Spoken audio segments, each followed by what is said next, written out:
আসসালামু আলাইকুম।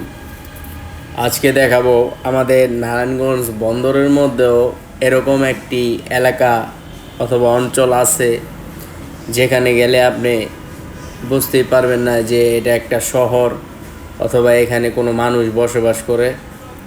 তো আজকে আমরা হাঁটতে হাঁটতে হাঁটতে হাঁটতে সেই জায়গাটায় চলে এসেছি। নেই কোনো মানুষ, নেই কোনো পশু পাখি, কিন্তু মাঝখান দিয়ে সুন্দর একটি রাস্তা বয়ে গেছে। এই রাস্তা ধরে আমরা সামনের দিক এগোতে এগোতে রাস্তা তো দেখাই যায় না, কিন্তু আমরা সারাদিন যাচ্ছি আর যাচ্ছি। এ পথ যেন শেষ হবার নয়। তো ধীরে ধীরে আমরা অনেকক্ষণ সময় নিয়ে হাঁটতে হাঁটতে হাঁটতে হাঁটতে সামনের দিক শুধু এগোচ্ছি, আর দুপাশে শুধু বড় বড় বিশাল এরকম খালি জায়গা, ক্ষেত। দিনে এর অবস্থা এরকম, আর রাত হলে এই জায়গা আরও নির্গুম হয়ে থাকে।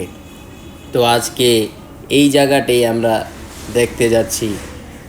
তো হাঁটতে হাঁটতে হাঁটতে হাঁটতে আমরা এতই হাঁটছি যেন রাস্তা শেষ হয় না। এই রাস্তাটা আদৌ কোথায় গিয়ে শেষ হবে তা আমাদের জানা নাই। আমরা আজকে এটার শেষ পর্যন্ত শেষ রাস্তা কোথায় আছে ওই জায়গাটাই আমরা আজকে যাব, এই উদ্দেশ্যে রওনা করেছি। হঠাৎ যেতে যেতে সামনে দেখতে পেলাম এক রাখাল তার ছোট বড় সকল ছাগলগুলোকে নিয়ে এখানে সামনের দিকে এগোচ্ছে। তো আমরা তাদেরও একটা ভিডিও করে নিলাম।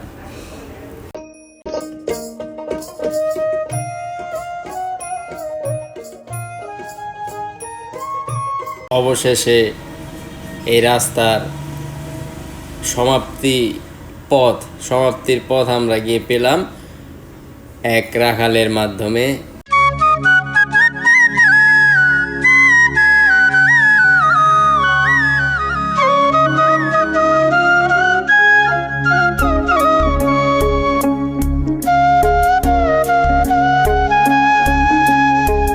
আর এই মুহূর্তে রাখালের সাথে আমাদের দেখা হয়ে গেল।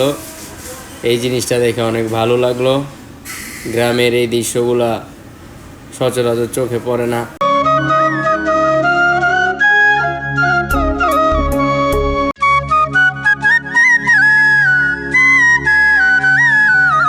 তো হাঁটতে হাঁটতে হাঁটতে হাঁটতে আমরা শেষ পর্যন্ত এলাম, এসে আমরা রাস্তা পেলাম।